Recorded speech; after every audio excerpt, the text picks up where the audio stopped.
নমস্কাৰ ডিজিটেল আসামলৈ আপোনালোক সকলোকে স্বাগতম জনাইছো আজিৰ উইকলি কাৰেণ্ট এফেয়াৰ্ছৰ ভিডিঅ'ত আমি আলোচনা কৰিম 8 ছেপ্টেম্বৰৰ পৰা 14 ছেপ্টেম্বৰলৈকে যিখিনি most important question Assam north east national সকলোবিলাক কুৱেশ্যন আমি এই ভিডিঅ'ৰ জৰিয়তে কভাৰ কৰিম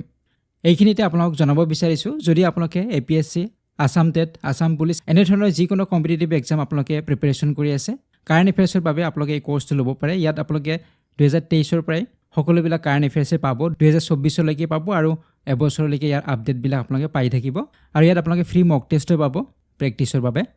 তো ইয়াৰ ওপৰত জিটিপিজিটি ৰিক্ৰুটমেণ্ট এক্সামৰ বাবে pedagogy course Assam and its people সিটেটৰ কোৰ্স তো এই কোৰ্সবিলাক যদি আপোনালোকে ল'ব বিচাৰে তেনেহ'লে আপোনালোকে ডিজিটেল আসাম মোবাইল এপটো আপোনালোকে ইনষ্টল কৰি ল'ব তাতে আপোনালোকে সকলোবিলাক কোৰ্সেছ পাব ইয়াৰ ওপৰত আপোনালোকে ৱেবছাইটৰ পৰাও পাৰ্চেছ আৰু এক্সেছ কৰিব পাৰে digitalasam.in এই ৱেবছাইটৰ পৰা আৰু যদি আপোনাৰ কিবা জানিবলগীয়া বা সুধিবলগীয়া থাকে তলৰ এটা WhatsApp নম্বৰ দিয়া আছে তাত আপোনালোকে সুধিব পাৰিব ঠিক আছে তো এতিয়া আমি আৰম্ভ কৰিছো আজিৰ প্ৰশ্নসমূহ প্ৰথম প্ৰশ্নটোলৈকে আহিছো প্ৰথম প্ৰশ্নটোত সুধিছে Dassault Systems will invest 200 crore in Assam how much state government will contribute to this project যেতে সুধিছে অসমত 200 কোটি টকা বিনিয়োগ কৰিব Dassault Systeme গতিকে এই যেটো প্ৰকল্প এই যেটো প্ৰজেক্ট ইয়াত ৰাজ্য চৰকাৰে কিমান অৰিহণা যোগাব হেতু হৈছে প্ৰশ্ন তো এই বিষয়ে আমি আলোচনা কৰিম প্ৰথমতে আমি উত্তৰটো জানি লৈছো ইয়াত অসম চৰকাৰে 40 crore ইনভেস্ট কৰিব এই প্ৰজেক্টত অসম চৰকাৰৰ এটা কন্ট্ৰিবিউশন থাকিব আৰু সেই কন্ট্ৰিবিউশনটো হ'ব 40 crores 40 কোটি টকাৰ গতিকে অসমৰ মুখ্যমন্ত্ৰী গৰাকীয়ে ৰিসেন্টলি এনাউন্স কৰিছে যে Dassault যেটো সিস্টেম এটা গ্লোবাল টেকনলজি কোম্পানী হয় গতিকে এই কোম্পানীটোৱে অসমত স্থাপন কৰিব এৰোস্পেস আৰু defence automotive electric vehicle training hub অসমত স্থাপন কৰিব গতিকে প্ৰজেক্টৰ টোটাল ইনভেষ্টমেন্ট হ'ব 240 crore হ'ব 200 crore এই কোম্পানীটোৱে ইনভেষ্ট কৰিব আৰু বাকি কন্ট্ৰিবিউশন থাকিব আমাৰ ষ্টেট গভৰ্নমেন্টৰ পৰা 40 crore rupees আৰু ইয়াৰ কোৰ্সেছ বিলাক হ'ব aviation defence aerospace electric vehicle engineering তো এনে ধৰণৰ কোৰ্সেছ বিলাক ইয়াত থাকিব গতিকে মুখ্যমন্ত্ৰী গৰাকীয়ে জনাইছে যে ইয়াত 300 ইঞ্জিনিয়াৰিং গ্ৰেজুৱেটছে ইয়াত ৰবটিক্স হওক এৰোস্পেস হওক ডিফেন্স বা আৰ্টিফিশিয়াল ইন্টেলিজেন্স তো এইবিলাকৰ ক্ষেত্ৰত তেওঁলোকে ট্ৰেইনিংৰ বাবে সুবিধা পাব ঠিক আছে তো এতিয়া আমি নেক্সট কুৱেশ্যনলৈকে আহিছো কুৱেশ্যন নম্বৰ 2 লৈকে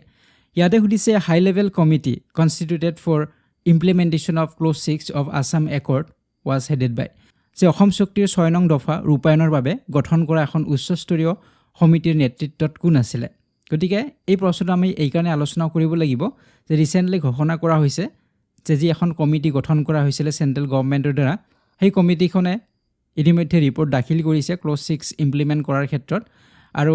সেই ইমপ্লিমেন্ট কৰাৰ কথা অসম চৰকাৰে ভাবিছে 2025 ৰ এপ্ৰিল মানত তেওঁলোকে ইমপ্লিমেন্ট কৰিব যিবিলাক ৰিকমেন্ডেশন দিয়া হৈছিল 52 ৰিকমেন্ডেশনৰ বেছিভাগে ইয়াত ইমপ্লিমেন্ট কৰা হ'ব বুলি জনোৱা হৈছে গতিকে এই প্ৰশ্নটো আমাৰ সেই কাৰণে আহিছে আৰু প্ৰশ্নটো আমাক সুধিছে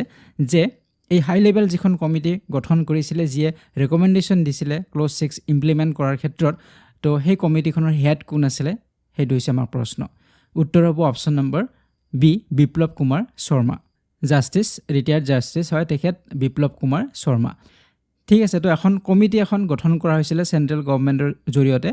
আৰু যাতে ৰেকমেন্ডেশন দিব পাৰে কমিটিখনে ক্লজ 6 যি আমাৰ অসম একৰ্ড 1985 আসাম একৰ্ড বা অসম চুক্তি বুলি আমি কওঁ তাৰ যেটো ক্লজ 6 আছিল সেই 6 টোক ইমপ্লিমেন্ট কৰাৰ বাবে কিছু ৰেকমেন্ডেশনৰ কাৰণে এই কমিটিখন গঠন কৰা হৈছিল তো কমিটিখন কিয় গঠন কৰা হৈছিল এটো আমি মনত ৰাখিব লাগিব ক্লজ 6 ইমপ্লিমেন্ট কৰাৰ ক্ষেত্ৰত আসাম একৰ্ডৰ ঠিক আছে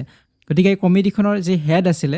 কাৰণ নেতৃত্বত গঠন কৰা হৈছিল কমিটিখন অনাৰেবল জাস্টিস ৰিটায়াৰ্ড হয় তেখেত বি.কে. শৰ্মা বিপ্লৱ কুমাৰ শৰ্মা ঠিক আছে গতিকে তেওঁলোকে অলৰেডি ৰিপৰ্ট সাবমিট কৰিছে আসাম গভৰ্নমেন্টক ৰিপৰ্ট দাখিল কৰিছে আৰু ৰিসেন্টলি অসমৰ মুখ্যমন্ত্ৰী গৰাকীয়ে জনাইছে যে ষ্টেট গভৰ্নমেন্টে এই যে 52 ৰেকমেন্ডেশন দিয়া হৈছিল জাস্টিস বিপ্লৱ কুমাৰ শৰ্মাৰ যি কমিটিৰ জৰিয়তে এইবিলাক পৰীক্ষা কৰি থকা হৈছে আন্ডাৰ এক্সামিনেশন আছে আৰু নেক্সট যেটো বিহুৰ কথা কোৱা হৈছে নেক্সট ইয়াৰ বিহু ইয়াৰ অৰ্থ হৈছে যে এপ্ৰিল মাহত নেক্সট ইয়াৰ এপ্ৰিল মাহত এইখিনি ইমপ্লিমেন্ট কৰাৰ কথা চিন্তা কৰা হৈছে গতিকে ইয়াত আমি মনত ৰাখিব লাগিব এই কমিটিখনৰ হেড কোন আছিল মনত ৰাখিব লাগিব তেওঁৰ যিখিনি ৰেকমেন্ডেশন আছিল সেই ৰেকমেন্ডেশনখিনি ইমপ্লিমেন্ট কৰা গতিকে কি ইমপ্লিমেন্ট কৰাৰ কথা কোৱা হৈছে ক্লজ 6 অফ 1985 আসাম একৰ্ড তো এই পইণ্টছখিনি আমি মনত ৰাখিব লাগিব তো নিশ্চয় বুজিব পাৰিছে এতিয়া আমি নেক্সট কুৱেশ্যনলৈকে আহিছো কুৱেশ্যন নম্বৰ 3 লৈকে ইয়াতে সুধিছে to support the youth of Assam Chief Minister Himanta Biswa Sharma has announced financial aid for over 25,000 beneficiaries under which scheme. So অসমৰ যুৱক যুৱতীক সহায় কৰিবলৈ মুখ্যমন্ত্ৰী হিমন্ত বিশ্ব শৰ্মাই কোনখন আঁচনিৰ অধীনত 25,000ৰো অধিক হিতাধিকাৰীক আৰ্থিক সাহায্য দিয়াৰ কথা ঘোষণা কৰিছে। তো ৰিসেন্টলি ইয়াক ঘোষণা কৰা হৈছে আৰু এখন আঁচনিৰ জৰিয়তে সেই আঁচনিখন কোনখন আঁচনি সেইটো হৈছে আমাৰ প্ৰশ্ন, যাৰ জৰিয়তে 25,000ৰো অধিক আমাৰ ইউথ বা যুৱক যুৱতীক আৰ্থিকভাৱে সাহায্য দিয়াৰ কথা ঘোষণা কৰিছে। তো ইয়াৰ উত্তৰটো হ'ব অপশ্যন নম্বৰ বি, মুখ্যমন্ত্ৰী আত্মনিৰ্ভৰ অসম অভিযান। তো আঁচনিখনৰ বিষয়ে আমি আগতো আলোচনা কৰিছোঁ, এইখন নতুন আঁচনি নহয়। তো আঁচনিখন লঞ্চ কৰা হৈছিলে 2023 চনৰ 23 ছেপ্টেম্বৰ তাৰিখত লঞ্চ কৰা হৈছিলে। এই আঁচনিখন নাম হৈছে মুখ্যমন্ত্ৰী আত্মনিৰ্ভৰ অসম অভিযান। তো আঁচনিখনৰ মূল উদ্দেশ্য আছিলে যিখিনি যুৱক বা যুৱতী আনএমপ্লয়েড হয়, নিবনুৱা হয়, তেওঁলোকক আৰ্থিকভাৱে যাতে সহায় কৰিব পাৰে, ফাইনেন্সিয়েল এইড তেওঁলোকক দিব পাৰে, তাৰ কাৰণে এই আঁচনিখন প্ৰস্তুত কৰা হৈছিলে 2023 চনত। আৰু সেই আঁচনিখনৰ অধীনতে ৰিচেণ্টলি তাত এপ্লাই কৰিব লাগে, যিসকল বেনিফিচিয়াৰিজ হ'ব তেওঁলোকে এপ্লাই কৰিব লাগিব আৰু তাৰ পৰা সিলেক্ট কৰা হ'ব, নিৰ্বাচন কৰা হ'ব। গতিকে ৰিচেণ্টলি এপ্ৰুভ কৰিছে 25,000ৰো অধিক বেনিফিচিয়াৰী এপ্ৰুভ কৰা হৈছে, তেওঁলোকে সাহায্য লাভ কৰিব এই আঁচনিখনৰ জৰিয়তে। কোনখন আঁচনিৰ জৰিয়তে? মুখ্যমন্ত্ৰী আত্মনিৰ্ভৰ অসম অভিযান আঁচনিখনৰ জৰিয়তে। গতিকে ইয়াত তেওঁলোকে 2 লাখ টকা পাব। এই আঁচনিখনৰ জৰিয়তে তেওঁলোকে 2 লাখ টকা পাব। এই 2 লাখ টকাৰ 1 লাখ টকা তেওঁলোকে ছাবচিডি পাব। গতিকে 1 লাখ টকা তেওঁলোকে আৰু ৰিটাৰ্ণ কৰিব নালাগিব, ছাবচিডি হিচাপে পাব। বাকী 1 লাখ টকা তেওঁলোকে পৰিশোধ কৰিব লাগিব, 5 বছৰৰ কাৰণে তেওঁলোকক দিয়া হ'ব, লোন হিচাপে পাব। আৰু যিখিনি তেওঁলোকৰ ইণ্টাৰেষ্ট ফ্ৰী হ'ব, 1 লাখ টকা তেওঁলোকৰ ছাবচিডি, বাকী 1 লাখ টকা ইণ্টাৰেষ্ট ফ্ৰী তেওঁলোকক লোন দিয়া হ'ব। 5 বছৰৰ কাৰণে তেওঁলোকৰ কোনো ইণ্টাৰেষ্ট তাত নাথাকিব, মূলধনখিনি ঘূৰাই দিব লাগিব। ঠিক আছে। গতিকে এই যিখিনি বেনিফিচিয়াৰী নতুনকৈ চিলেক্ট কৰা হ'ল বা এপ্ৰুভ কৰা হৈছে 25,000ৰো অধিক, গতিকে এইখিনিক 3 নৱেম্বৰৰ পৰা তেওঁলোকক যিখিনি এমাউণ্ট হয় এইখিনি প্ৰভাইড কৰা হ'ব। ঠিক আছে। গতিকে এই যিখন আঁচনি মুখ্যমন্ত্ৰী আত্মনিৰ্ভৰ অসম যিখন স্কিম বা অভিযান, এই আঁচনিখনৰ মূল উদ্দেশ্যই হৈছে যিখিনি আনএমপ্লয়েড আমাৰ ইউথ হয় সেইখিনিক যাতে নিয়োগৰ সুবিধা কৰিব পাৰে, অপৰচুনিটি তেওঁলোকক দিব পাৰে, সুযোগ দিব পাৰে, কৰ্মসংস্থাপনৰ সুযোগ দিব পাৰে। গতিকে ফাইনেন্সিয়েল যি এছিষ্টেঞ্চ দিব তাৰ জৰিয়তে তেওঁলোকে আত্মনিৰ্ভৰশীল হোৱাৰ বাবে তেওঁলোকে এটা সুবিধা পাব। ঠিক আছে। তো নেক্সট আমি এতিয়া কুৱেশ্যনলৈকে আহিম, কুৱেশ্যন নম্বৰ 4লৈকে।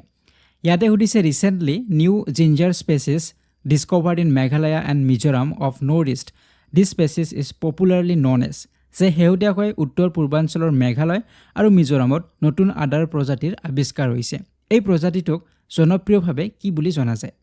যে ৰিচেণ্টলি আমাৰ 6 নতুন জিঞ্জাৰ স্পেচিছ ডিস্কভাৰ কৰা হৈছে, প্ৰজাতি আৱিষ্কাৰ কৰা হৈছে। কিন্তু আমাৰ নৰ্থ ইষ্টত যদি আমি চাওঁ মেঘালয় আৰু মিজোৰামতো পোৱা গৈছে। সেই 6টাৰ ভিতৰত আমাৰ মেঘালয়ত আছে 2টা আৰু এটা মিজোৰামত পোৱা গৈছে, 3টা আমাৰ পোৱা গৈছে 6টাৰ ভিতৰত। গতিকে আমাৰ প্ৰশ্নটো অকল নৰ্থ ইষ্টৰ কাৰণে সুধিছে যে নৰ্থ ইষ্টৰ মেঘালয় আৰু মিজোৰামত নতুন আদাৰ প্ৰজাতি পোৱা গৈছে। গতিকে এই প্ৰজাতিটোক জনপ্ৰিয়ভাৱে কি বুলি জনা যায় ইয়াক? তো ইয়াৰ উত্তৰটো হ'ব option number C, dancing girl. গতিকে ডান্সিং গাৰ্ল বুলি ইয়াক জনা যায়। আপোনালোকে ছবিখন চালেই ধৰিব পাৰিব কিয় ইয়াক ডান্সিং গাৰ্ল বুলি কোৱা হয়। এই যি ফুলপাত আপোনালোকে দেখিছে, এজনী ছোৱালী নাচি থকাৰ দৰে ইয়াত দেখা পোৱা গৈছে আকৃতিটো। গতিকে সেইকাৰণে ইয়াক ডান্সিং গাৰ্ল বুলি পপুলাৰলি ইয়াক জনা যায়। গতিকে ৰিচেণ্টলি 6টা নতুন জিঞ্জাৰ স্পেচিছ ডিস্কভাৰ কৰিছে ইষ্টাৰ্ণ হিমালয় আৰু নৰ্থ ইষ্টত। তো নৰ্থ ইষ্টতো পোৱা গৈছে আৰু ইষ্টাৰ্ণ হিমালয়তো পোৱা গৈছে। গতিকে এই গোটেই প্লেনটো যি 6টা জিঞ্জাৰ স্পেচিছ পোৱা গৈছে, গোটেইকেইটাকে পপুলাৰলি ইয়াক ডান্সিং গাৰ্ল বুলি বা ডান্সিং লেডি জিঞ্জাৰ বুলি জনা যায়। ডান্সিং গাৰ্ল বা ডান্সিং লেডি জিঞ্জাৰ বুলি জনা যায়। গতিকে এই 6টাৰ ভিতৰত 3টা পোৱা গৈছে ৱেষ্ট বেংগলৰ দাৰ্জিলিং জিলাত পোৱা গৈছে, ৱেষ্ট বেংগলৰ দাৰ্জিলিং জিলাত পোৱা গৈছে 3টা। বাকী 2টা আমাৰ পোৱা গৈছে মেঘালয় ইষ্ট খাচী হিলত পোৱা গৈছে, আৰু যিটো 6 নম্বৰ হ'ব 6 নম্বৰটো পোৱা গৈছে মিজোৰামৰ মামিত ডিষ্ট্ৰিক্টত পোৱা গৈছে। গতিকে আমাৰ নৰ্থ ইষ্টত 3টা পোৱা গৈছে, 2টা হৈছে মেঘালয়ত আৰু এটা হৈছে মিজোৰামত। বাকী 3টা পোৱা গৈছে ৱেষ্ট বেংগলৰ দাৰ্জিলিং জিলাত। ঠিক আছে। তো এই পইণ্টছখিনি আপোনালোকে মনত ৰাখিব লাগিব। তো এতিয়া আমি নেক্সট কুৱেশ্যনলৈকে আহিম, কুৱেশ্যন নম্বৰ 5লৈকে।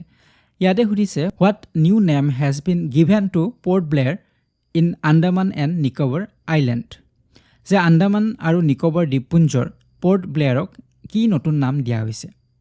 গতিকে আন্দামান আৰু নিকোবৰ আইলেণ্ডৰ যি কেপিটেল হৈছে পৰ্ট ব্লেয়াৰ বুলি আমি সকলোৱে জানো। ঠিক আছে। আন্দামান এণ্ড নিকোবৰ দ্বীপপুঞ্জৰ কেপিটেল ৰাজধানী হৈছে পৰ্ট ব্লেয়াৰ গতিকে এই পৰ্ট ব্লেয়াৰক নতুন নামাকৰণ কৰা হৈছে নতুন নাম দিয়া হৈছে গতিকে কি নতুন নাম দিয়া হৈছে সেইটো হৈছে প্ৰশ্ন ইয়াৰ উত্তৰটো হ'ব অপচন নম্বৰ বি শ্ৰীবিজয়পুৰম গতিকে যদি আমাক পৰীক্ষাত সোধে যে আন্দামান আৰু নিকোবৰ দ্বীপপুঞ্জৰ ৰাজধানীৰ নাম কি তেতিয়া আমি ক'ব লাগিব শ্ৰীবিজয়পুৰম আগত আমি পৰ্ট ব্লেয়াৰ বুলি কৈছিলোঁ এতিয়া আমি ক'ব লাগিব বিজয়পুৰম বুলি ক'ব লাগিব ঠিক আছে তো অলপমান থুলমূলকৈ আলোচনা কৰিছোঁ যে এই যিটো নামটো কিয় সলনি কৰা হ'ল কাৰণ এই নামটো আছিলে এটা ব্ৰিটিছ নেম আছিলে এগৰাকী ব্ৰিটিছ অফিচাৰ নেভি অফিচিয়েল আছিলে কেপ্টেইন আৰ্কিবেল ব্লেয়াৰ তেওঁৰ নামেৰে এই নামাকৰণ কৰা হৈছিলে এই ঠাইখনৰ চন 1788ত ইষ্ট ইণ্ডিয়া কোম্পানীয়ে এপইণ্ট কৰিছিলে এগৰাকী কেপ্টেইন ব্লেয়াৰ যাৰ আমি নাম পাইছোঁ কেপ্টেইন আৰ্কিবেল ব্লেয়াৰ চ' তেখেতক ছাৰ্ভে কৰিবলৈ দিয়া হৈছিলে আন্দামান আইলেণ্ডক ছাৰ্ভে কৰিবলৈ দিয়া হৈছিলে দায়িত্ব গতিকে সেই তেওঁৰ নামেৰে তাৰ নামটো ৰখা হৈছিলে তেওঁৰ নামেৰে ৰখা হৈছিলে পৰ্ট ব্লেয়াৰ হিচাপে তেওঁৰ টাইটেলৰ জৰিয়তে গতিকে সেইকাৰণে এই যিটো কলনিয়েল যিটো নেম হয় বা ব্ৰিটিছৰ যিটো নেম হয় এইটো নাইকিয়া কৰা হৈছে আৰু তাৰ ঠাইত আমাৰ ইণ্ডিয়ান নেম দিয়া হৈছে নামটো হৈছে শ্ৰীবিজয়পুৰম মনত ৰাখিব এইবিলাক ইম্পৰ্টেণ্ট কুৱেশ্যন হ'ব ঠিক আছে তো নেক্সট এতিয়া কুৱেশ্যনলৈকে আহিছোঁ কুৱেশ্যন নম্বৰ 6লৈকে ইয়াতে সুধিছে who completed the first private space walk in orbit on 12 September 2024 যে 2024 চনৰ 12 ছেপ্টেম্বৰত কক্ষপথত প্ৰথম ব্যক্তিগত মহাকাশ যাত্ৰা কোনে সম্পন্ন কৰিছে গতিকে ইয়াতে সুধিছে ফাৰ্ষ্ট প্ৰাইভেট স্পেচ ৱাকৰ কথা সুধিছে অৰ্বিটত সাধাৰণতে আমাৰ কি হয় প্ৰাইভেটলিটো আমাৰ নহয় এইবিলাক গভৰ্ণমেণ্টৰ জৰিয়তে কৰা হয় যে মহাকাশ যাত্ৰা হয় এইবিলাক গভৰ্ণমেণ্টৰ জৰিয়তে কৰে বা গভৰ্ণমেণ্টৰ খৰচত কৰা হয় গতিকে নাছাৰ দ্বাৰা কৰে আমাৰ ইণ্ডিয়াৰ ইছৰোৰ দ্বাৰা কৰা হয় তো এনেদৰে কৰা হয় কিন্তু প্ৰথমবাৰৰ বাবে ফাৰ্ষ্ট এইটো প্ৰাইভেট স্পেচ ৱাক হয় প্ৰাইভেটলি কৰা হৈছে গতিকে কোনে সম্পন্ন কৰিছে স্পেচ ৱাক কৰিছে ইন অৰ্বিটত কোনে সেইটো হৈছে প্ৰশ্ন আৰু ইয়াৰ উত্তৰটো হ'ব অপশ্যন নম্বৰ বি জেৰেড আইজাকমেন আৰু সাৰা গিলিছ এই দুগৰাকীয়ে প্ৰথম ব্যক্তিগত মহাকাশ যাত্ৰা সম্পূৰ্ণ কৰিছে গতিকে 12 ছেপ্টেম্বৰ তাৰিখটো মনত ৰাখিব লাগিব 12 ছেপ্টেম্বৰ তাৰিখত দুগৰাকী এষ্ট্ৰনট এগৰাকী হৈছে বিলিয়নাৰী জেৰেড আইজাকমেন আনগৰাকী হৈছে স্পেচ এক্সৰ ইঞ্জিনিয়াৰ হয় তেখেত স্পেচ এক্স যিটো কোম্পানী তাৰ ইঞ্জিনিয়াৰ সাৰা গিলিছ এই দুগৰাকীয়ে প্ৰথমটো প্ৰাইভেট স্পেচ ৱাক তেওঁলোকে সম্পূৰ্ণ কৰিছে তো এইটো আমি মনত ৰাখিব লাগিব তো ইয়াৰ লগত জড়িত আন এটা কুৱেশ্যন আছে কুৱেশ্যন নম্বৰ 7লৈকে আহিছোঁ ইয়াতে সুধিছে what is the name of the mission that will attempt the first ever private space walk প্ৰথমবাৰৰ বাবে ব্যক্তিগত মহাকাশ ভ্ৰমণৰ প্ৰয়াস কৰা মিছনটোৰ নাম কি যিটো আমি কথা আলোচনা কৰিলোঁ আগৰ প্ৰশ্নটোত গতিকে এই প্ৰথম ব্যক্তিগত মহাকাশ ভ্ৰমণৰ যিটো প্ৰয়াস কৰা হৈছে তাৰ যিটো মিছনবিলাকৰ এটা নাম থাকে আমি আগত যিমানবিলাক পাইছোঁ তো এইবিলাকৰ প্ৰতিটো মিছনৰ এটা নাম থাকে গতিকে এই মিছনটোৰ কি নাম আছিলে সেইটো আমাক প্ৰশ্ন সুধিব পাৰে ব্যক্তি দুগৰাকীৰ নামো সুধিব পাৰে আৰু মিছনটোৰ নামো সুধিব পাৰে তো মিছনটোৰ নাম আছিলে পলাৰিছ ডন আছিলে উত্তৰ হ'ব অপশ্যন নম্বৰ বি হ'ব পলাৰিছ ডন তো এতিয়া আহিছোঁ আমি নেক্সট কুৱেশ্যন নম্বৰ 8লৈকে ইয়াতে সুধিছে what is the name of the joint military exercise between India and অমান যে ভাৰত আৰু অমানৰ যৌথ সামৰিক অনুশীলনৰ নাম কি গতিকে এটা মিলিটাৰী এক্সাৰচাইজৰ কথা সুধিছে কাৰ মাজত হৈছে ইণ্ডিয়া আৰু অমানৰ মাজত গতিকে ইয়াৰ নামটোৰ কথা আমাক সুধিছে তো ইয়াৰ উত্তৰটো হ'ব অপশ্যন নম্বৰ বি হ'ব আল নাজ হৈছে এই যৌথ সামৰিক অনুশীলনৰ নাম তো কোন দুখন দেশৰ মাজত হয় এইটো আমি মনত ৰাখিব লাগিব ইণ্ডিয়া আৰু অমান জইণ্ট মিলিটাৰী এক্সাৰচাইজ হয় ইয়াৰ নাম হৈছে আল নাজ কেতিয়া অনুষ্ঠিত হৈছে 13 ছেপ্টেম্বৰৰ পৰা 26লৈকে অনুষ্ঠিত হ'ব 13ৰ পৰা 26লৈকে চলিব ক'ত হ'ব অমানত হ'ব ইয়াৰ আগত আমাৰ ইণ্ডিয়াত হৈছিলে কিন্তু এইবাৰ অমানত হ'ব গতিকে এই এক্সাৰচাইজটোত কেনেদৰে জইণ্ট প্লেনিং কৰিব পাৰে তাৰ ওপৰত গুৰুত্ব দিয়া হ'ব চাৰ্চ অপাৰেশ্যনছবিলাক কেনেধৰণে কৰা হয় তাৰ ওপৰত ট্ৰেইনিং হ'ব মোবাইল ভেহিকল চেক পোষ্টবিলাকৰ ওপৰত ট্ৰেইনিং হ'ব বা ড্ৰোন টেকনিকবিলাক এইবিলাক ইয়াত শ্বেয়াৰ কৰা হ'ব অমান আৰু ইণ্ডিয়াৰ মিলিটাৰী এক্সাৰচাইজ হয় নাম হৈছে অল নাজ এতিয়া আহিছোঁ নেক্সট কুৱেশ্যন আমি কুৱেশ্যন নম্বৰ 9লৈকে ইয়াতে সুধিছে হু on the 2024 US Open Grand Slam title in men's singles যে 2024 চনৰ পুৰুষৰ একক শাখাত US Open Grand Slamৰ খিতাপ কোনে লাভ কৰিছিলে তো এইটো এটা ইম্পৰ্টেণ্ট কুৱেশ্যন হ'ব US Open Grand Slam title কোনে লাভ কৰিছে মেন ছিংগলছৰ তো উত্তৰ হ'ব অপশ্যন নম্বৰ চি জানিক সিনাৰ তো জানিক সিনাৰে লাভ কৰিছে US Open Grand Slam title মেনছ ছিংগলছত পুৰুষৰ একক শাখাত তো ইয়াৰ ওপৰত বহুকেইটা কুৱেশ্যন আমাৰ হ'ব পাৰে পুৰুষৰ একক শাখাৰ কথা সুধিব পাৰে মহিলাৰ এককৰ কথা সুধিব পাৰে women's singles men's doubles women's doubles তো এনেধৰণৰ প্ৰশ্ন আমাক আহিব পাৰে গোটেইকেইটা পইণ্টে আমি এতিয়া আলোচনা কৰিম গতিকে 2024 US Open ক'ত অনুষ্ঠিত হৈছে নিউয়ৰ্কত USA নিউয়ৰ্কত হৈছিলে আগষ্ট 19 পৰা ছেপ্টেম্বৰ 8 লৈকে অনুষ্ঠিত হৈছে ঠিক আছে তো এই পইণ্টটো মনত ৰাখিব লাগিব তাৰ পিছত ইম্পৰ্টেন্ট হ'ব যে ইয়াৰ কোনে কোনে টাইটেল লাভ কৰিলে তো মেন সিঙ্গলস লাভ কৰিছে জেনিক সিনাৰ আমি অলৰেডি ডিসকাস কৰিলো তো ইটালীৰ হয় তো এইটো আমি মনত ৰাখিব লাগিব কোনখন দেশৰ পৰা বিলং কৰে এইটো আমাক প্ৰশ্ন কেতিয়াবা সুধে যে আমাক এনে ধৰণে সুধিব পাৰে যে মেন সিঙ্গলস লাভ কৰিছে জেনিক সিনাৰ তেওঁ কোনখন দেশৰ পৰা বিলং কৰে তো ইটালীৰ হয় তো এইবিলাক আমি মনত ৰাখিব লাগিব নেক্সট যদি আমাক সুধে ওমেন সিঙ্গলস কোনে লাভ কৰিছে প্ৰতিটোৰ পৰাই প্ৰশ্ন হ'ব পাৰে গতিকে প্ৰশ্ন হিচাপে লোৱা নাই পইণ্টছ কেইটা আপোনালোকে মনত ৰাখিব ওমেন সিঙ্গলস লাভ কৰিছে আৰিনা সাবালেঙ্কা তেখেত বেলাৰুছৰ হয় তো এইটো পইণ্টটো মনত ৰাখিব লাগিব বেলাৰুছ তাৰ পিছত মেন্স ডাবলছত কোনে লাভ কৰিছে যিহেতু ডাবলছ হ'ব দুগৰাকী থাকিব মেক্স পাৰ্চেল আৰু জৰ্ডান থমসন গতিকে দুগৰাকী অষ্ট্ৰেলিয়ান হয় মেক্স পাৰ্চেল আৰু জৰ্ডান থমসন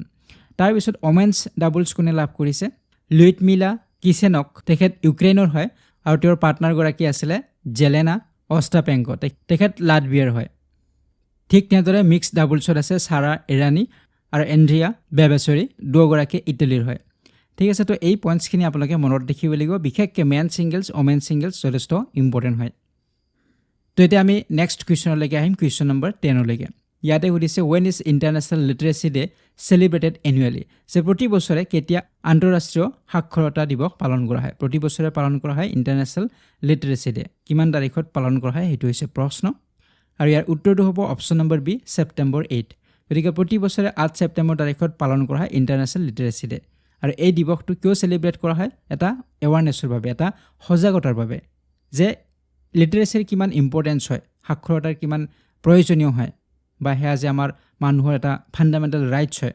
মৌলিক এটা অধিকাৰ হয় তো এই বিষয়ে মানুহক সজাগ কৰাৰ বাবে এই দিৱসটো পালন কৰা হয় গতিকে যিমানে লিটাৰেট হ'ব মানুহ যিমানে শিক্ষিত হ'ব আমাৰ সোসাইটিখনৰ সিমানেই আমাৰ সাস্টেইনেবল হ'ব তো সেই বিষয়ে মানুহক সজাগ কৰাৰ বাবে এই দিৱসটো পালন কৰা হয় আৰু এই বছৰ কি থিম আছিল থিমটো আছিল promoting multilingual education literacy for mutual understanding and peace তো এইটো আছিল এই বছৰৰ থিম আছিল এতিয়া আমি নেক্সট কুৱেশ্যনলৈকে আহিম কুৱেশ্যন নম্বৰ 11 লৈকে ইয়াতে সুধিছে where will the all India official language conference 2024 be organized যে 2024 চনৰ সৰ্বভাৰতীয় চৰকাৰী ভাষা সন্মিলন ক'ত আয়োজন কৰা হ'ব তো ইয়াৰ উত্তৰটো হ'ব অপশ্যন নম্বৰ এ হ'ব নিউ দিল্লী গতিকে নতুন দিল্লীত আয়োজন কৰা হ'ব all India official language conference 2024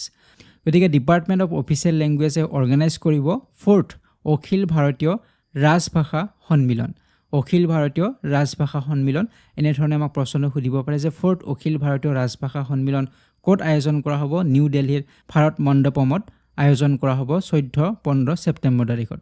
আৰু ইয়াৰ জৰিয়তে কি হ'ব যে আমাৰ হিন্দী আমাৰ অফিচিয়েল লেংগুৱেজ হিচাপে স্বীকৃতি দিয়া হৈছিল গতিকে এয়া কমপ্লিট হ'ব 75 ইয়াৰ্ছ কমপ্লিট হ'ব এইবাৰ বা আমি ইয়াক ডায়মণ্ড জুবিলি বুলি ক'ব পাৰোঁ বা এই ডায়মণ্ড জুবিলিক স্মৰণ কৰা হ'ব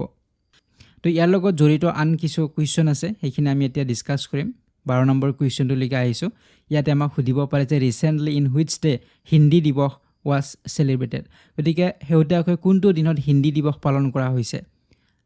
তো হিন্দী দিৱস আমাৰ কেতিয়া পালন কৰা হয় উত্তৰ হ'ব অপশ্যন নম্বৰ সি 14 ছেপ্টেম্বৰ গতিকে 14 ছেপ্টেম্বৰ তাৰিখত আমাৰ হিন্দী দিৱস পালন কৰা হয় আৰু এই দিৱসটো কিয় পালন কৰা হয় 14 ছেপ্টেম্বৰ তাৰিখত কাৰণ হিন্দী ভাষাটো 1949 ৰ 14 ছেপ্টেম্বৰ তাৰিখত কনষ্টিটিউয়েন্ট এছেম্বলি অফ ইণ্ডিয়াই এডপ্ট কৰিছিল হিন্দী ভাষাটোক অফিচিয়েল লেংগুৱেজ হিচাপে ইয়াক এডপ্ট কৰিছিল চৰকাৰী ভাষা হিচাপে ইয়াক এডপ্ট কৰা হৈছিল 1949 ৰ 14 ছেপ্টেম্বৰ তাৰিখত গতিকে সেই কাৰণে 14 ছেপ্টেম্বৰ তাৰিখটোক নেশ্যনেল হিন্দী ডে হিচাপে পালন কৰা হয় তো এইটো পইণ্ট আমি মনত ৰাখিব লাগিব তাৰ উপৰি ইয়াত আন এটা প্ৰশ্ন হয় যে হিন্দী যেটো লেংগুৱেজ আমাৰ স্ক্ৰিপ্ট কি হয় স্ক্ৰিপ্টৰ কথা সুধিলে আপোনালোকে মনত ৰাখিব দেৱনাগৰী স্ক্ৰিপ্ট হয় তো এইটোও প্ৰশ্ন এক্সামত সুধে জিকে কুৱেশ্যন আমাৰ আহি থাকে তো এইটো মনত ৰাখিব নেশ্যনেল হিন্দী ডে কিয় পালন কৰা হয় আপোনালোকে এইটো মনত ৰাখিব হিষ্ট্ৰীখিনি মনত ৰাখিব তো ইয়াৰ লগত জড়িত আন এটা কুৱেশ্যন আমি ইয়াতে আলোচনা কৰিম 13 নম্বৰ কুৱেশ্যনত এইটো হৈছে under which article of Indian constitution was Hindi recognized as the official language যে ভাৰতীয় সংবিধানৰ কোনটো অনুচ্ছেদৰ অধীনত হিন্দীক চৰকাৰী ভাষা হিচাপে স্বীকৃতি দিয়া হৈছিল তো এই প্ৰশ্নবিলাক যদিও আমাৰ কাৰেণ্ট এফেয়াৰ্ছৰ কুৱেশ্যন নহয় জিকে কুৱেশ্যন হয় কিন্তু কাৰেণ্ট এফেয়াৰ্ছৰ লগত আমাৰ ৰিলেটেড কুৱেশ্যন হয় যেহেতু হিন্দী দিৱস আমাৰ ৰিসেন্টলি পালন কৰা হ'ল গতিকে তাৰ লগত ৰিলেট কৰি আমাক এনে ধৰণৰ প্ৰশ্নবিলাক সুধিব পাৰে ঠিক আছে তো কোনটো অনুচ্ছেদৰ জৰিয়তে কোনটো আৰ্টিকলৰ জৰিয়তে হিন্দী ভাষাটোক আমাৰ অফিচিয়েল লেংগুৱেজ হিচাপে স্বীকৃতি দিয়া হৈছিল সেইটো হৈছে আমাৰ প্ৰশ্ন আৰু উত্তৰটো হ'ব আমাৰ অপশ্যন নম্বৰ বি হ'ব আৰ্টিকল 343 অনুচ্ছেদৰ জৰিয়তে ইয়াক স্বীকৃতি দিয়া হৈছিলে ঠিক আছে তো এতিয়া আমি নেক্সট কুৱেশ্যনলৈকে আহিছোঁ কুৱেশ্যন নম্বৰ 14 লৈকে ইয়াতে সুধিছে the government of India has approved health insurance of how many lakh rupees for senior citizens যে ভাৰত চৰকাৰে জ্যেষ্ঠ নাগৰিকৰ বাবে কিমান লাখ টকাৰ স্বাস্থ্য বীমাৰ অনুমোদন দিছে গতিকে ভাৰত চৰকাৰে জ্যেষ্ঠ যিখিনি নাগৰিক ছিনিয়ৰ চিটিজেনছ তেওঁলোকৰ বাবে স্বাস্থ্য বীমাৰ অনুমোদন দিছে গতিকে কিমান লাখ টকাৰ স্বাস্থ্য বীমাৰ কথা উল্লেখ কৰিছে সেইটো হৈছে প্ৰশ্ন আৰু ইয়াৰ উত্তৰটো হ'ব অপশ্যন নম্বৰ বি 5 লাখ গতিকে 5 লাখ টকাৰ স্বাস্থ্য বীমাৰ কথা উল্লেখ কৰিছে বা অনুমোদন জনাইছে ছিনিয়ৰ চিটিজেনবিলাকৰ বাবে তো এই বিষয়ে অলপমান আমি আলোচনা কৰিম গতিকে আমাৰ প্ৰধানমন্ত্ৰীগৰাকীয়ে লঞ্চ কৰিছিলে 2018 চনত এখন আঁচনিখনৰ নাম হৈছে আয়ুষ্মান ভাৰত প্ৰধানমন্ত্ৰী জন আৰোগ্য যোজনা গতিকে এই আঁচনিখন 23 ছেপ্টেম্বৰ তাৰিখ 2018 চনত লঞ্চ কৰা হৈছিলে ঝাৰখণ্ডৰ ৰাঞ্চীত লঞ্চ কৰা হৈছিলে কেতিয়া 2018 চনত গতিকে আঁচনিখনৰ জৰিয়তে 5 লাখ টকাৰ এটা হেল্থ ইঞ্চুৰেঞ্চ পায় প্ৰতি বছৰে এটা পৰিয়ালৰ বাবে তো ইয়াৰ বাবে আয়ুষ্মান কাৰ্ডৰ ব্যৱস্থা কৰা হৈছে তো এই বিষয়ে আপোনালোকে সকলোৱে জানে গতিকে আঁচনিখনৰ জৰিয়তে নতুন এটা ইয়াত ইনক্লুড কৰিছে ছিনিয়ৰ চিটিজেন যিখিনি আমাৰ জ্যেষ্ঠ নাগৰিক আছে যিসকলৰ বয়স 70 বছৰ বা তাতকৈ ওপৰত হয় তেওঁলোকক ছিনিয়ৰ চিটিজেন বুলি ধৰা হৈছে এই স্কিমখনত গতিকে তেওঁলোকক 5 লাখ টকাৰ হেল্থ ইঞ্চুৰেঞ্চ দিয়া হ'ব এই আঁচনিখনৰ জৰিয়তে গতিকে তেওঁলোকৰ পৰিয়ালটোত যদি অলৰেডি এই আঁচনিখনৰ জৰিয়তে তেওঁলোকে লাভ কৰি আছে 5 লাখ টকাৰ হেল্থ ইঞ্চুৰেঞ্চ কভাৰেজ প্ৰতি বছৰে লাভ কৰি আছে গতিকে তেওঁলোকৰ পৰিয়ালত যদি এজন জ্যেষ্ঠ নাগৰিক আছে তেনেহ'লে তেওঁলোকৰ টোটেল হ'ব 10 লাখ হ'ব গতিকে তেওঁ এডিশ্যনেল অতিৰিক্তভাৱে 5 লাখ টকাৰ আৰু হেল্থ ইঞ্চুৰেঞ্চ তেওঁ পাব গতিকে পৰিয়াল হিচাপে চালে 10 লাখ টকাৰ তেতিয়া তেওঁলোকে এবছৰত হেল্থ ইঞ্চুৰেঞ্চ লাভ কৰিব তো এই বিষয়ে উল্লেখ কৰিছে এই আঁচনিখনৰ জৰিয়তে গতিকে ইয়াতে আমি মনত ৰাখিব লাগিব আঁচনিখনৰ কথা আমাক সুধিব পাৰে আয়ুষ্মান ভাৰত প্ৰধানমন্ত্ৰী জন আৰোগ্য যোজনা হয় ইয়াৰ জৰিয়তে আমাৰ কি কৰা হ'ব 70 ইয়াৰ্ছ বা তাতকৈ ওপৰৰ যিখিনি আমাৰ ছিনিয়ৰ চিটিজেন বুলি কোৱা হৈছে এইখিনিক 5 লাখ টকাৰ হেল্থ ইঞ্চুৰেঞ্চ প্ৰভাইড কৰা হ'ব তো নিশ্চয় বুজিব পাৰিছে কথাখিনি এতিয়া আমি নেক্সট কুৱেশ্যনলৈকে আহিম কুৱেশ্যন নম্বৰ 15 লৈকে ইয়াতে সুধিছে how many people were honoured with the national Florence Nightingale award by president Droupadi Murmu যে ৰাষ্ট্ৰপতি দ্ৰৌপদী মুৰ্মুৰ দ্বাৰা ৰাষ্ট্ৰীয় ফ্লৰেন্স নাইটিংগেল বঁটাৰে কিমানজন লোকক সন্মানিত কৰা হয় তো recently national Florence Nightingale award দিয়া হয় ৰাষ্ট্ৰপতিগৰাকীয়ে প্ৰদান কৰিছে কিমানগৰাকীয়ে লাভ কৰিছে সেইটো হৈছে প্ৰশ্ন আৰু ইয়াৰ উত্তৰটো হ'ব অপশ্যন নম্বৰ ডি 15 গতিকে 15গৰাকী নাৰ্ছক দিয়া হৈছে ফ্লৰেন্স নাইটিংগেল এৱাৰ্ড গতিকে ৰাষ্ট্ৰপতি দ্ৰৌপদী মুৰ্মুৰ জৰিয়তে দিয়া হৈছে নেশ্যনেল ফ্লৰেন্স নাইটিংগেল এৱাৰ্ড 2024 বাবে 15গৰাকী নাৰ্ছক দিয়া হৈছে তেওঁলোকৰ যি আউটষ্টেণ্ডিং যিটো কমিটমেণ্ট বা তেওঁলোকৰ যি ডিউটি তেওঁলোকৰ যি ছাৰ্ভিচ তাৰ বাবে তেওঁলোকক দিয়া হৈছে আৰু ইয়াৰ জৰিয়তে তেওঁলোকে এখন মেৰিট চাৰ্টিফিকেট কেছ এৱাৰ্ডো তেওঁলোকে পাব 1 লাখ টকা আৰু মেডেল এটা দিয়া হ'ব ঠিক আছে তো এতিয়া আমি লাষ্ট যিটো আমাৰ কুৱেশ্যন শেষৰটি প্ৰশ্নলৈকে আহিছোঁ কুৱেশ্যন নম্বৰ 16 ইয়াতে সুধিছে who is the first Indian to be elected president of Asian Olympic council যে এছিয়ান অলিম্পিক কাউন্সিলৰ সভাপতি হিচাপে নিৰ্বাচিত হোৱা প্ৰথমজন ভাৰতীয় কোন গতিকে প্ৰথমজন ভাৰতীয় যিয়ে অলিম্পিক কাউন্সিলৰ সভাপতি হিচাপে নিৰ্বাচিত হৈছে তো ইয়াৰ উত্তৰটো হ'ব অপশ্যন নম্বৰ এ ৰণধীৰ সিং গতিকে তেখেত প্ৰাক্তন শ্বুটাৰ হয় ৰাজা ৰণধীৰ সিং গতিকে তেওঁ প্ৰথমগৰাকী ইণ্ডিয়ান হ'ব যিয়ে ইলেক্ট হৈছে নিৰ্বাচিত হৈছে প্ৰেছিডেণ্ট হিচাপে অলিম্পিক কাউন্সিল অফ এছিয়াৰ অলিম্পিক কাউন্সিলৰ প্ৰেছিডেণ্ট হিচাপে নিৰ্বাচিত হৈছে প্ৰথমগৰাকী তেখেত ভাৰতীয় হয় তো এইটো ইম্পৰ্টেণ্ট হ'ব প্ৰশ্নটো মনত ৰাখিব লাগিব গতিকে তেখেতক 4 বছৰৰ বাবে ইলেক্ট কৰা হৈছে 2024 পৰা 28 লৈকে তেওঁৰ টাৰ্ম থাকিব তেওঁৰ কাৰ্যকাল থাকিব গতিকে তেওঁ এগৰাকী স্পৰ্টছমেন হয় তেওঁৰ যিটো কেৰিয়াৰ আৰম্ভ কৰিছিলে শ্বুটিঙৰ জৰিয়তে গতিকে এইটো মনত ৰাখিব লাগিব তেওঁ কি খেলৰ লগত জড়িত আছিলে তেনেধৰণৰ প্ৰশ্ন সুধিব পাৰে তেওঁ এগৰাকী শ্বুটাৰ আছিলে ইয়াৰ ওপৰত তেখেত অৰ্জুন এৱাৰ্ডো লাভ কৰিছিলে 1979ত তেখেতে অৰ্জুন এৱাৰ্ড লাভ কৰিছিলে ঠিক আছে তো আমি আজিৰ এই ভিডিঅ'ৰ জৰিয়তে বহুকেইটা ইম্পৰ্টেণ্ট কুৱেশ্যন আমি ডিছকাছ কৰিলোঁ আসাম হওক নৰ্থ ইষ্ট হওক নেশ্যনেল হওক তো গোটেই কুৱেশ্যনছবিলাকে ইম্পৰ্টেণ্ট হয় আগন্তুক এক্সামবিলাকৰ বাবে যথেষ্ট প্ৰয়োজনীয় হ'ব তো আপোনালোকে আগৰ ভিডিঅ'ছবিলাক প্লেলিষ্টৰ পৰা চাব পাৰিব কাৰেণ্ট এফেয়াৰ্ছৰ প্লেলিষ্টত গ'লে আপোনালোকে সকলোবিলাক ভিডিঅ' চাব পাৰিব আৰু আপোনালোকে যদি আৰু ডিটেইলছ প্ৰিপাৰেশ্যন কৰিব বিচাৰে তেনেহ'লে এই PDF কোৰ্চটো আপোনালোকে ল'ব পাৰে কাৰেণ্ট এফেয়াৰ্ছৰ তাৰ জৰিয়তে আপোনালোকে যথেষ্ট পৰিমাণে উপকৃত হ'ব ঠিক আছে তো পৰৱৰ্তী ভিডিঅ'ত আপোনালোক পুনৰ লগ পোৱাৰ আশাৰে ভিডিঅ'টিৰ পৰা বিদায় লৈছোঁ ধন্যবাদ